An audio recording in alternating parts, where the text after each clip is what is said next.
So on the way to work every day, on the way to get the bus, I walk like along the back of like a promenade of shops.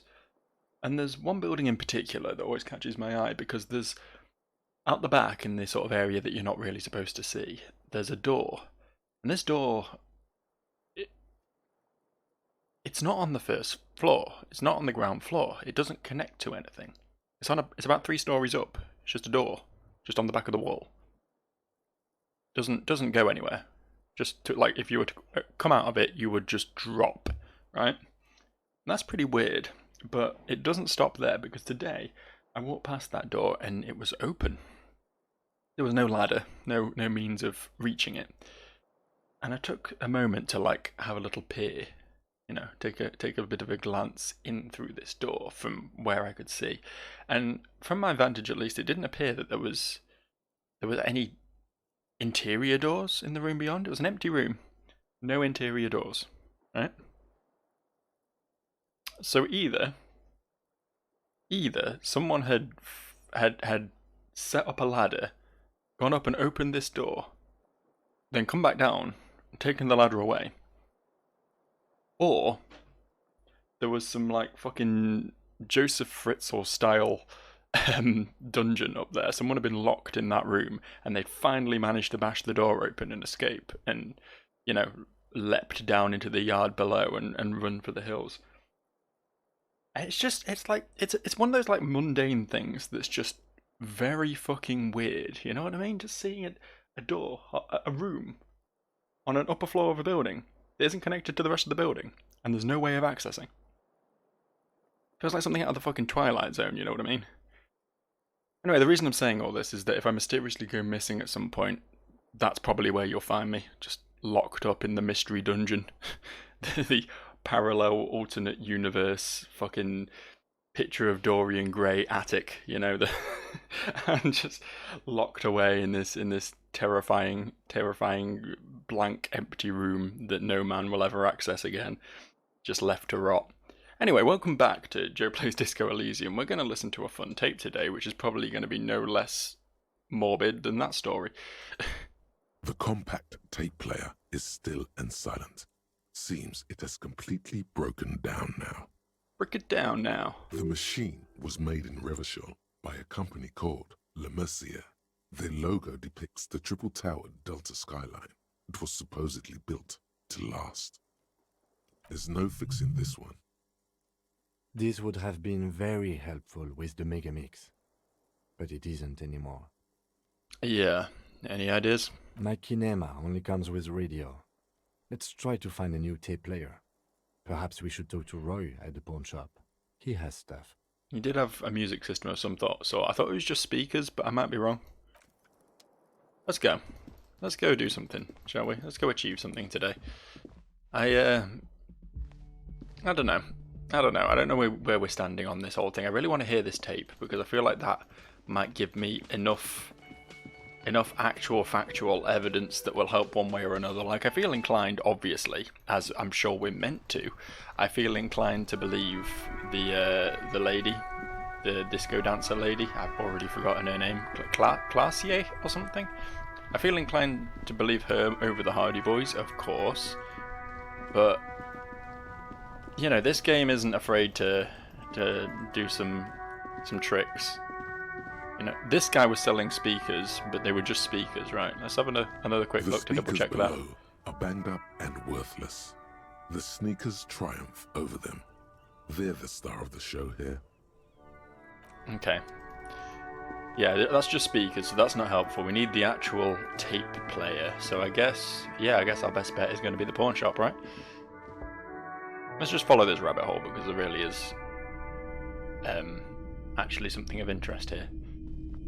It looks like a tape player to me. The boomboxes wait on the shelves, and your boombox, that gold and amber Harman Waushi, stares at you longingly with its tape reel eyes.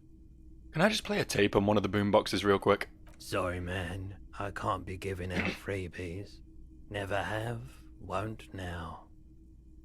Fine then, shopkeep. This Stereo 8 approved machine right here. Is the Harman Welsh W2. Made in Vespa. Designed in Seoul. Plays all reel-to-reel formats. 2mm, 8mm, 12mm. It's even got a little radio in there. It'll set you back 12 real. Can I get this on a special police discount? A discount? I do have to keep the lights on, man. It's 12 real. You do need to get those trippy panning lights to stay on. That is fair. Remember, he doesn't like music. He likes sounds. The Door Gunner Megamix is his type of tape. Certainly, he'd give you a discount if he knew you'd play something so experimental. That is leaking police secrets, though, isn't it? Careful. You can only do this once. I'm not just doing any police work. I've got the Door Gunner Megamix here. An era-defining work. Let's do 4 real. 4 real is offensively low, but just this once. For the music, concrete, cop. Thanks for the discount, man. Here's the money for the boombox. And here you are. Quality sound reproduction on the go. It'll play anything, wherever. Turn any tape into a conversation of sounds and shapes. Isn't that exciting? Isn't that exciting? So it plays on the go, so I guess we can listen to it anywhere. Let's go listen to it outside, in front of everyone. That seems like the most obvious place to play, like, sensitive police evidence, I think. Personally. Do we... The porter reel is just what you needed. The reels attach to the apparatus with a satisfying click. The tape is rooted behind the magnetic reader. Play the tape. You push Command Set, and the tape starts spinning. Violent static and machine sounds fill the air. This isn't Revachol. This is a fucking village. I can almost see the elephants. Another loud screech. Some kind of machinery. The harbor. That's the sound of a Kvalson crane. Interesting. When this shit is done, I'm gonna tear that place up. Soldier of the Apocalypse style. Kill shit. Dogs and chickens too. Gonna run a room, Cordy. A real nice room. I don't give a shit. I'm fucking done. I'm done mentally. I'll fucking do them all in. Rape that disco cunt on the counter. You know, the dance a whore upstairs. Do it Kohoi style. Never did get that taste out of my mouth. A click and then silence. The rest of the tape is empty. The lieutenant presses the button marked Arrête on your porter reel. The tape stops spinning. What do you think? It seemed authentic enough. Probably recorded off the shortwave, then edited to seem more incriminating. He sounded like he was on patrol around the harbor walls. I agree. He also sounded inebriated. Still, The lieutenant looks at the tape. You're familiar with this look now? It's his look of suspicion. There's more going on here than we know. What's Kohoi? a village on the Samaran Isola in South Safre. Grad committed war crimes there, the kind of thing he talks about. You think he was there? Who knows? Maybe the tattoos would have an answer.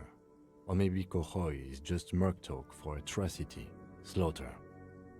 A symbol of Soldier of the Apocalypse style conduct in a civil environment. So what was that at the very end? Silence? End of recording. Okay then. What now? I think we've got a few more questions for class here, don't you? This seems to contradict her testimony, at least to some degree. To some degree, yeah. I mean,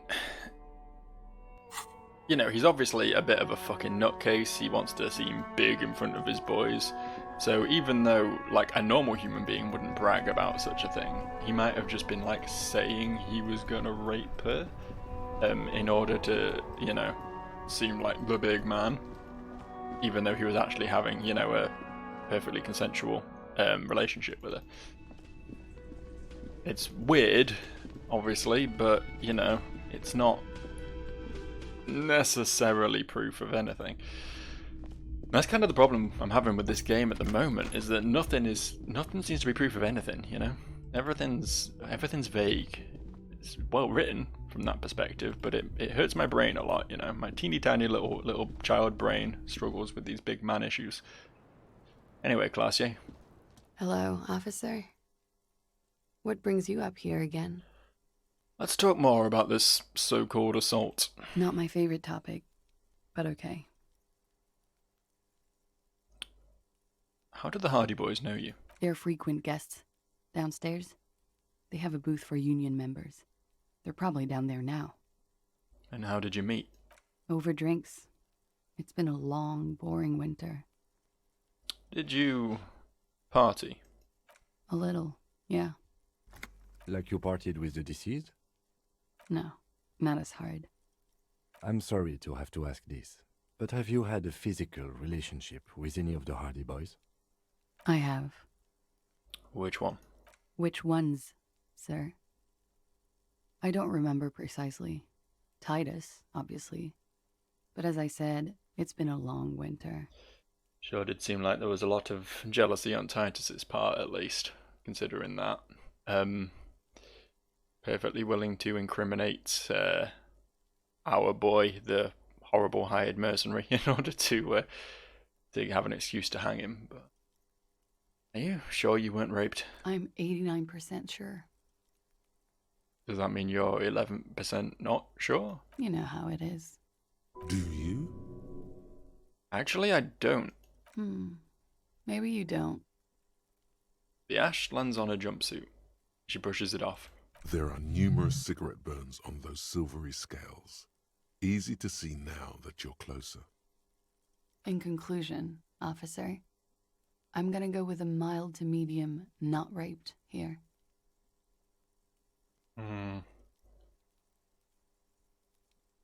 It sounds like something happened and you don't want to acknowledge it. Let me make this 100% clear then, officer. I was not sexually assaulted. Would I be as flippant if I had been? I don't know, you seem like a slightly flippant person, by all things considered, but that's everything, right? I don't know what else we can get from her at this point. Thank you for telling me all of this, miss. How about we, change the subject to something more lighthearted now? No, because Titus Hardy gave us a recording where the deceased states his intention to commit rape. She puts her coffee cup down with a soft ring as the porcelain meets the metal table. Did he? I never said he was a good man, or that he had good intentions. Only that he was never bad to me. She doesn't care. If anything, she sounds amused. On this tape, he specifically identifies you as the target. Where did they get this recording exactly? It's intercepted radio chatter of the deceased, recorded via a de-encryption station. It's authentic enough. Does he say he's gonna do it Soldier of the Apocalypse style? Something to that effect, yes. The phrase was used. The lieutenant checks his notes and nods. Yeah. That was practically his pickup line. She picks the cup back up. Did he say whores a lot? Was he pretty much on the verge of doing it Cohoy style? Cohoy was mentioned. He wasn't actually there. He didn't do a tour, or at least didn't tell me he did. Would have been overkill anyway. He lived his own little Cohoy. It wasn't his everything. So why say things like that? Machismo? Yes, was he bragging? Oh no, I'm pretty sure he did all those things. Then integrated them into his idea of normalcy. To keep on living. Until they just sort of turn into his, what's the word I'm looking for? Persona? Running joke. I was gonna say running joke. And it sounds like you didn't even get the good bits. Lely's punchlines got way, way funkier than that. He was like the Seminoles conflict, The Kohoi massacre and the 36 famine in Yezut all rolled into one person, then cast in Norani's ceramic armor, which he wore in bed and in the shower. Weren't you afraid?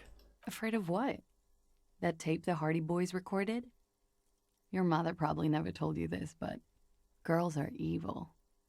Had I the physical robustness and social support, I'd be in Kohoi. I would be tearing it up Soldier of the Apocalypse style. Did he tell you he had actually done any of those things? He and Martinez, I mean? No. We were too busy laying waste to our own nervous systems to direct any of the fury outward. He seemed happy, I guess. At ease. As much as a man like him could be. Thank you for clearing that up, miss. Whenever you're ready. I'm interested to hear what Titus Hardy has to say now. She takes a very small sip of her coffee and smiles. Let's return to this later, miss. Like we're going back to Titus again. I don't know, considering the first day was an awful lot of running around, information gathering, talking to literally everyone in the world, today has been an awful lot of just going back and forth between these two specific characters. Still, story-wise, things are starting to ramp up a bit, you know? Nice to actually get some of the nitty-gritty details on the whole thing. Hey, Titus, I'm back again. Hi, how you doing? It's you again. What is it? It's always me again. I talked to Classier about the tape. And? He tenses immediately. Chest tightens, jaw sets, ready for another blow. And nothing. She stands by what she said. That fucking fucker. You're the worst cops in Revachol. I gave you gold on that tape. That fucker wasn't aimed at you. It was at her. Yeah, it was bad. Honestly, I expected it to have more effect. No shit, it was bad. The fuck did she say then? It's all fuck-a-doodle fine. This is what people are supposed to talk like? Titus, she said she would have liked to be a little door gunner herself if she could. Yes. In fact, I think she thought it was a little funny. Funny? No good goddamn psycho whore. Alright. All fucking righty then. I guess it's good then. That fucking... Please try to control yourself in the presence of visitors, Titus. Her voice is a bit softer than earlier. This is just perfect. Just fucking perfect. Any thoughts on this, lawmen? Titus rubs his chin with his palm as if trying to grind it You smooth. don't have to say everything out loud. Just mix and match. Be straight with me, Titus. What really happened? I already told you. We fucking hanged him. There's less gusto in his voice now. His men too are growing increasingly silent. The man is slowing down. Looks like a bad blood sugar crash. He can't keep track of all the variables anymore. Come on, Titus. The stakes are too high here. There will be blood on the streets. The tribunal, remember. I know you're tired. Why don't you just... You know what? I am tired. I'm tired of you, them, and the whore upstairs. Next time you see her, tell her Titus said, "Fuck off!" He throws the beer can down. That lying, scamming. We're done. This is over. You understand? Your little investigation is over. Yeah. There is a silence in the room. Alan starts saying something and then thinks it best not to. On the floor, beer drips out of the can into a small puddle. No one does anything about it. What is this quiet funeral shit? All we need is some beers in us. Bartender, 20 beers for the Dock Workers Union. Why do we make it 40, huh? Why do we make it 100 beers? You're not loud enough. 100 beers? Now we're talking. Hoppity hop over here, cafeteria manager.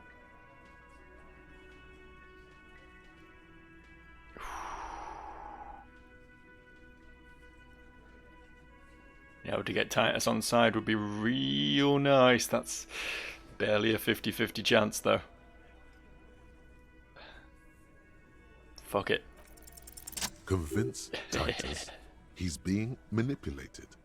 You should know by now. Titus Hardy will never falter. One of his boys will. Just remember, it's about more than Clausia. It's about these men and Martinez. Their district. Their responsibility. Well, that's it then. Case closed. We're going home, Kim. Huh? The lieutenant raises a brow. He'll get it. Go on. Write it down, Kim. In Martinez, they just kill you because they don't like you. Got it. Kill you because they don't like you. All because... Because you work for the wrong... No, we want to get a rise out of these guys. Because of some chick. Bring that up one more time, and you won't get to write that report. Yes, I understand, Alain. That's your name, right, Alain? You'll kill us. That's what they do in the Wild North.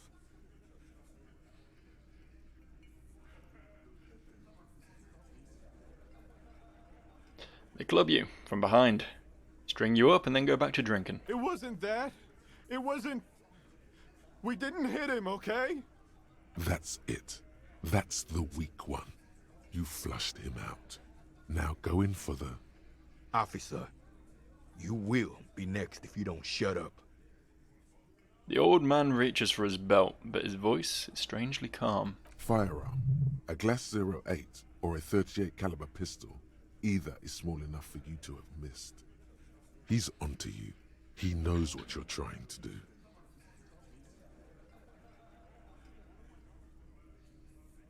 What happens if I keep talking?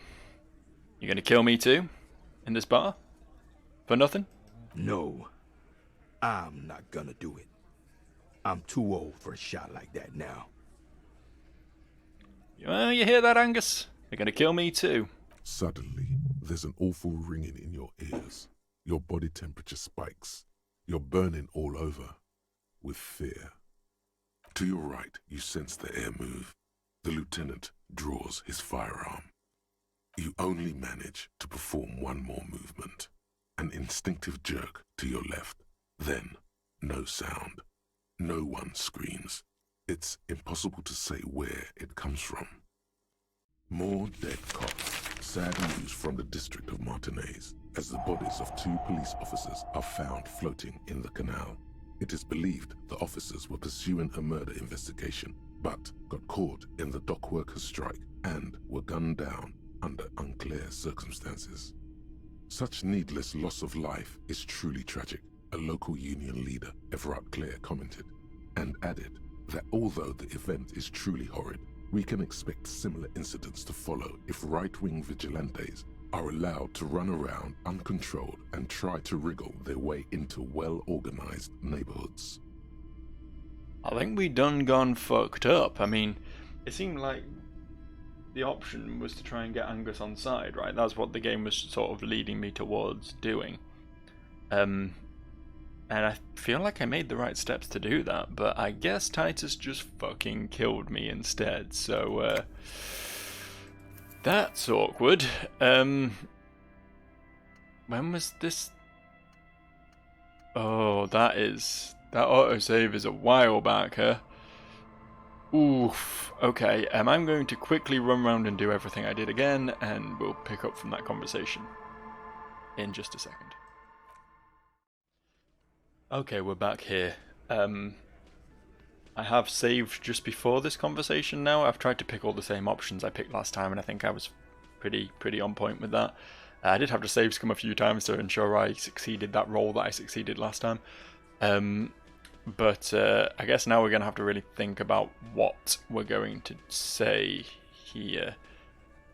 See, because of some chick did seem to work and gave us sort of that in with Angus, but no, we'll still go with that because of some chick. Bring that up one more time, and you won't get to write that report. Yes, I understand, Alain. That's your name, right, Alain? You'll kill us. That's what they do in the Wild North. It's cool, guys. You drag them out back, light their corpses on fire, and piss on them. You don't care. We didn't light him on fire.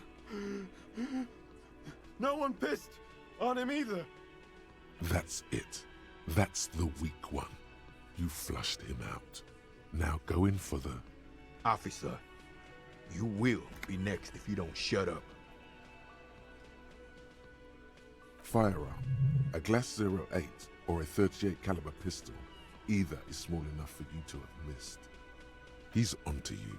He knows what you're trying to do. Or what? You gonna kill me like you killed him? For no fucking reason? We didn't kill him. We didn't even hang him. He was dead when... Interesting. Shut up, Angus! He was dead before you hanged him. Fatty! Say one more thing to the cops and I'll... Dennis, stand down, or I'll beat your head in.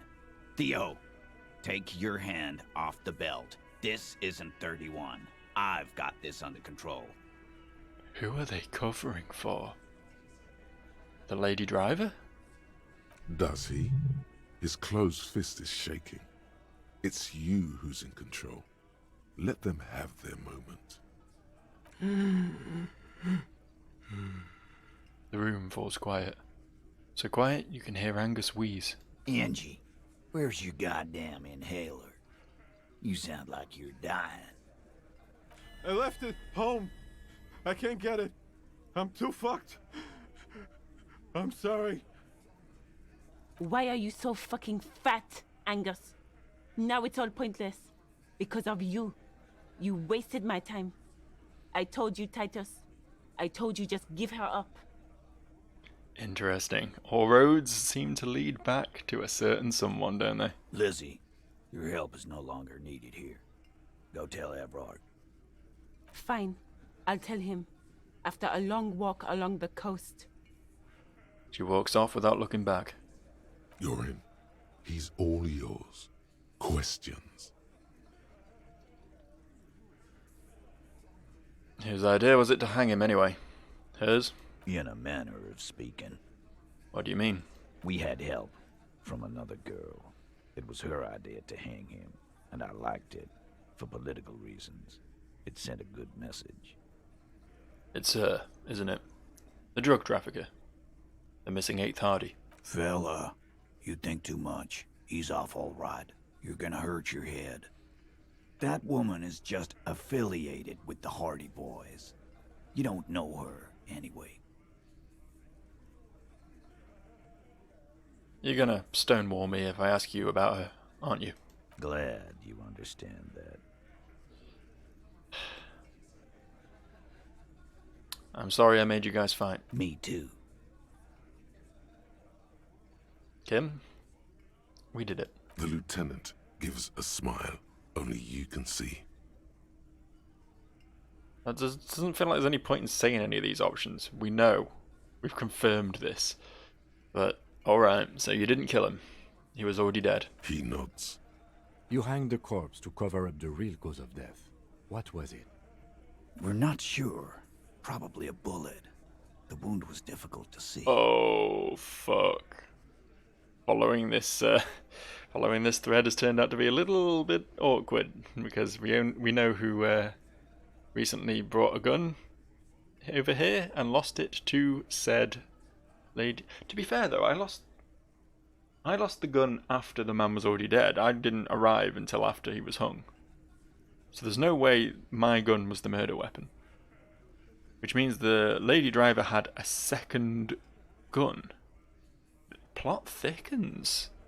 At least you'll know what to look for now, when you get around to doing the autopsy. Why? 'Cause the girls asked us to. They were in some shit. The girls, plural. Girls, plural? There's another girl? 2 of them? Take note of this. They'll probably say more about her later.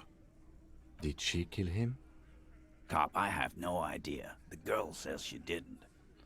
So what happened Sunday night? Classier came down. She seemed really out of it. Drugged up, even more than usual. Bug-eyed and gurning, you know? Not in a fun way. It looked like she'd redosed after something went down. I've seen that look before. She was scared. I knew someone had died. How did you know? I've done this job for 10 years. I've seen it before. It's the politician in the motel room with the dead hooker scenario. Only in reverse. So Classier was involved in the murder. Uh-oh. Good analogy, boss. The rat-faced man snickers. You don't get to talk yet, Shanky. You're still on the bench. And you keep taking it easy too, Angus.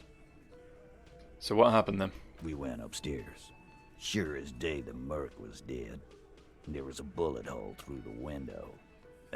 Fucking dirty sheets and bottles everywhere. He means they'd been fucking? Tibbs patched the window. And the corpse. We hanged. Who's Tibbs? The 8th Hardy? Nah, he's my brother. He's in the window replacement business. Tibbs. That's short for... Short for Tiberius. Yeah. Good man. Bet their father's name, Atticus Hardy. Lucretia Hardy would be their sister. Anyway. So if Classier didn't kill him, why the cover-up? You may have noticed our girl's in some shit of her own. I didn't notice anything. What kind of shit are we talking about? That can't show up on police radar kind. There are people after her. From the old world. Where she came from. These people. Who are they? They're powerful. Connected to the moral intern. She's clearly afraid for her life. Says if she showed up in your systems, she'd be ghosted away. And why would you help someone like that? By taking on a murder? Why would I?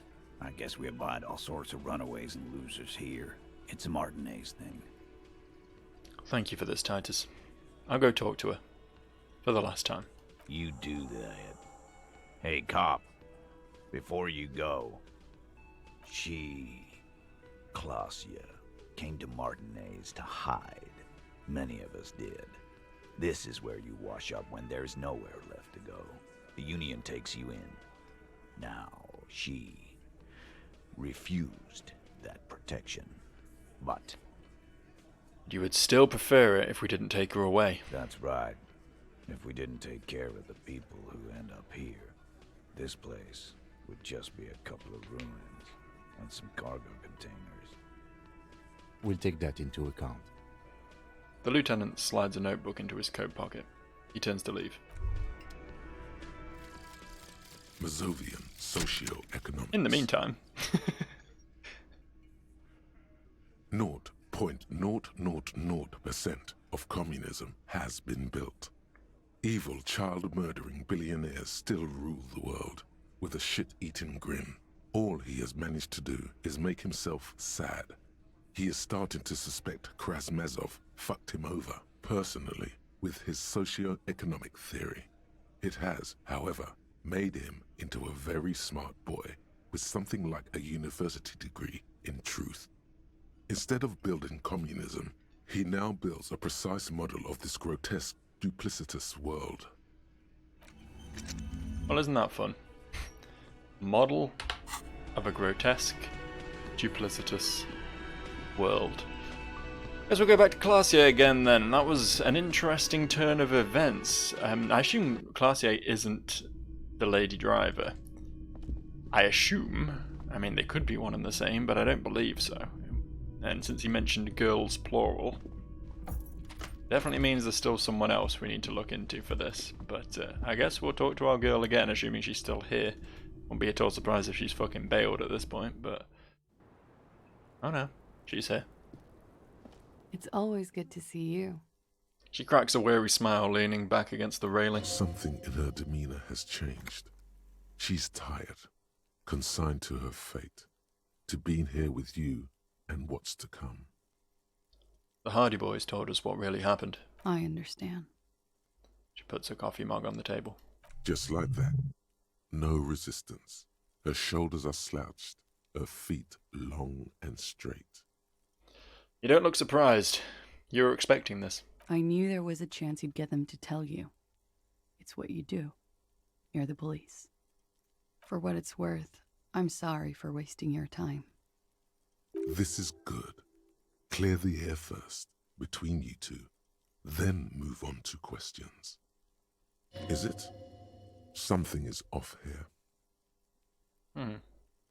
Shush, I can't hear what she's saying. If you knew we would find out eventually, why did you waste our time? Because of the Hardys. I couldn't just dispense with them. They were only trying to help me. Out of the shit I'd gotten into. Cool. I'm satisfied with this perfect reading. I am not. There is more here, miss. You're right. There's more. More? You answer to the coalition government, and by extension, the moral intern. She reaches for a new cigarette. Briefly glancing over her shoulder to the sea, as she's done time and time again. A grand expanse of water reaches over the bay and to the horizon, grey and pale violet in the morning light. What lies behind it? The Pearl, the Muindi Isola, the Occident, and then Aranye, the old, old world. The RCM isn't the lapdog of the moral intern. You don't have to worry. You share a database with them. You send people to their courts. She lights the cigarette. What's going on? What did you do? Just business. But bad business for some people in the moral intern. If I show up in your records, officer, they will find me. They will... What happens if they do? They will kill me, sir. If you file my name, take me in for questioning, enter me into the moral intern mill. Which is why she buried her passport, I guess. Well, then I'm fucked. For nothing. This murder didn't have anything to do with me. Fucked? People after her? Moral intern people?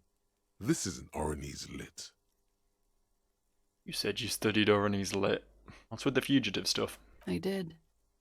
I also had a side job selling insurance that I was really good at. Got picked up by a bank. Competitive intelligence, they called it. After that, I sort of, transitioned out of the whole culture scene. So what happened here, the night he died? We were there. Together. In bed, I mean. Tell me exactly what happened. Okay. He was in a kneeling position. He had just entered me. I was on my back, looking at him. I heard the window behind me shatter, and I turned to look. There was a hole in the glass. I turned back to him. His eyes were looking through me, and his mouth was open. Dumb. I could see. I could... Her chest rises and falls with each word. She keeps herself together and says it. I knew he was dead. Before he fell down on top of me. That's some traumatizing shit, holy fuck. You don't have to continue if you don't want to. No, I want to. Let's get this done. It's okay. Tell us as much as you're comfortable with. He waits for her to continue. He was heavy. I pushed him off and he fell to the floor. There. He only had his boots on. I bit the pillow, not to scream, then ran downstairs. There's a long pause.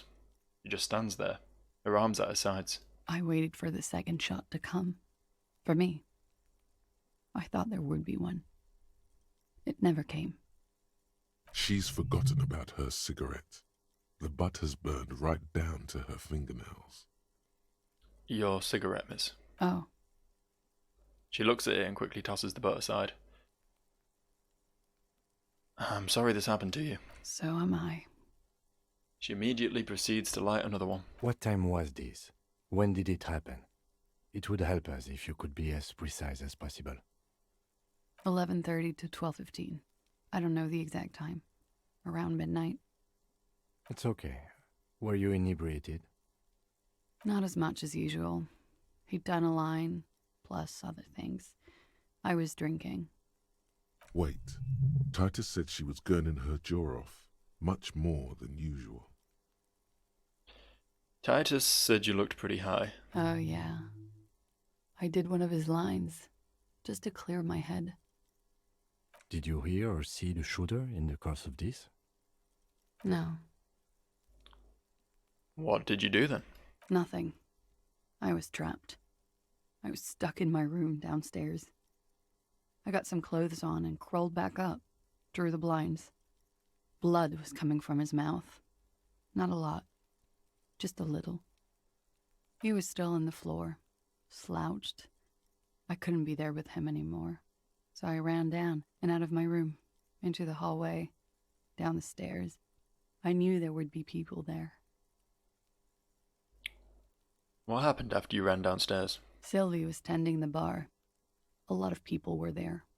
The Hardys were at the table in front of the stage. I think the union box was full. That's why Sylvie quit. Is this the real reason? I mean, I know she had some shit going on with the bartender bloke, the manager bloke, but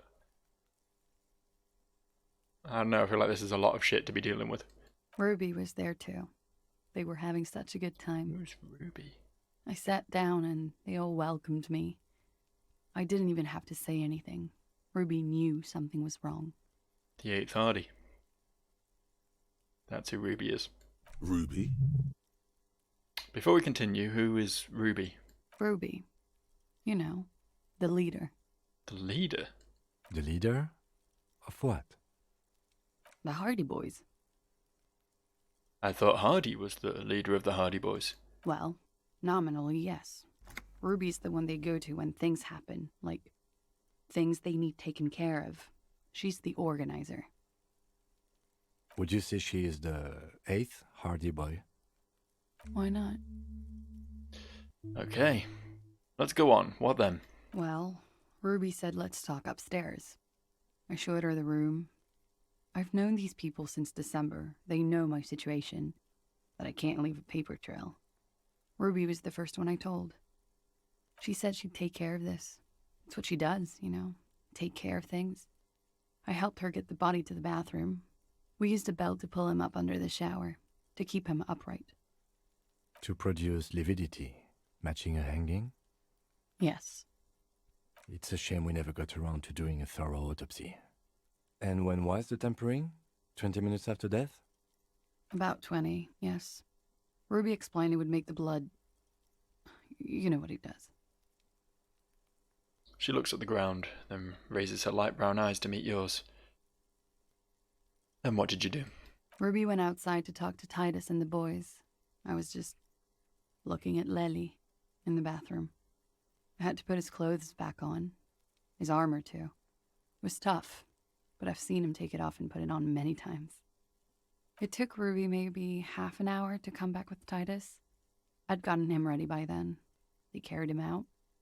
I knew what they were going to do. Make it look like a hanging. Ruby said they would. What did you do while they were hanging him? Ruby said to wait here. She also said I wouldn't see her for a while. That we should lay low or something. So I did. This Ruby. Where is this Ruby now? I don't know. I haven't seen her since. We will need to take this question to the Hardy Boys. When it happened, did you hear a gunshot? When he was shot? I may have. I don't know. I couldn't hear anything over the glass exploding. So why did you call the cops if you're hiding? Because I'm an idiot. The answer comes fast. Which is an indicator of truth. I'm not going to disagree with you. You have to understand, the people around here, no one was making the call, and he kept rotting. And then they picked his clothes off, and that little fucker threw stones at him. Her jaw is clenched. Her throat moves. It takes all her strength not to cave in and sob. Once. Just one time. He kept throwing stones at him for 3 days. I could hear the thud, thud. So I called you. I hope with all my heart it's not the last thing I do in Revachol. She definitely called the cops. That was task complete. It could not have been a lie. That is impossible. So when was the window changed? Last week, Angus and Titus's brother, I think he's called Tibbs, took care of it. She takes a drag. You should have another look at that window after this. Reconstruct the scene. It's right there. In her bedroom? Inside? Yes, you see the glass sparkling out of the corner of your eye. I think we're done here for now. She nods, silently. She doesn't even smoke. Just picks up the cold coffee and holds it in her hands. The lieutenant glances at you, then at the door. He's thinking, are we done here?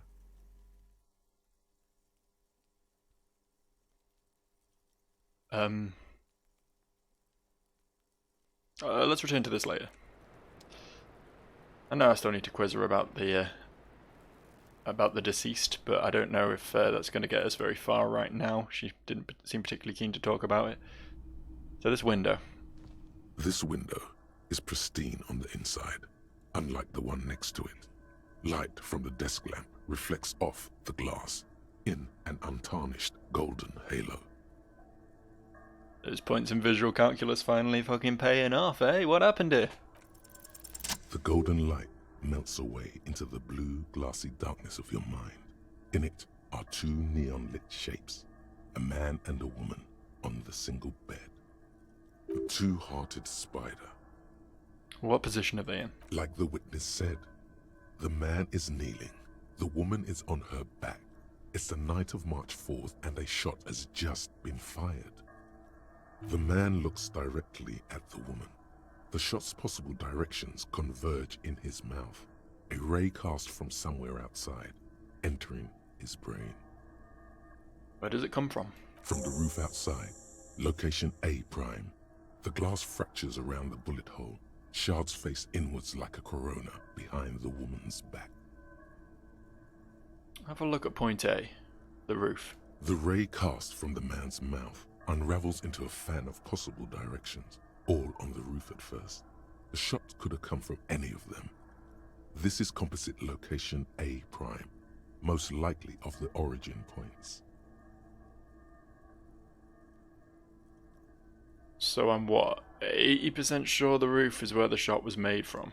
72%, with a weapon that's good for medium range, like a rifle or sports pistol. This is a good short distance, but not too short. The perpetrator aimed with their back against the railing, or possibly kneeling for precision. This would explain why it only took them one shot. The lights were on in here. Outside it was dark. It was like shooting fish in an aquarium, a well-lit aquarium. The victim opened his mouth to let the bullet in. Neither of them would have seen anything outside in the darkness, too busy with their own bodies. Are there any arguments against A prime, the roof? None that you've found thus far, but that doesn't mean there aren't any. Or could there have been another point of origin, further away? That's a 28%, yes. In this model, the shot could have come from a greater distance. Nothing excludes the possibility. Should we extrapolate to include every possible point of origin in Martinez? Please. You would need a map for that. A map of Martinez. Hey, where do I get a map of Martinez? Bookstore. They have maps. You're thinking, what if the shot didn't come from the roof, right? Yeah. Good. We should come back with a map and compare the landscape to the radius of the shot. Alright. Let's blink. See, that's immediately what I was thinking, and here is what I was thinking on the subject as soon as I heard that he'd been shot from an unknown figure outside. Of the three mercenaries, we know for a fact that one of them is a sniper, right? We've not met this character yet, but he apparently is on the roofs, he's watching us all the time, and he's apparently very capable of just popping one in our head if we need it, hence why we can't antagonize the guy at the strike particularly much. This guy is possibly very capable of landing a perfect shot to kill the other mercenary from a distant roof. And if his entire goal was to stir up trouble in Martinez, and perhaps he didn't like this guy he works with because the guy is, let's face it, by all accounts, a bit of a prick, maybe this was the plan from the start. They tried to frame the people of Martinez, or perhaps the Hardy Boys themselves, by taking out their own teammate. That's my thought right now. But I guess we won't really get any acknowledgement for that until at least next time on Joe Plays Disco Elysium. I'll see you.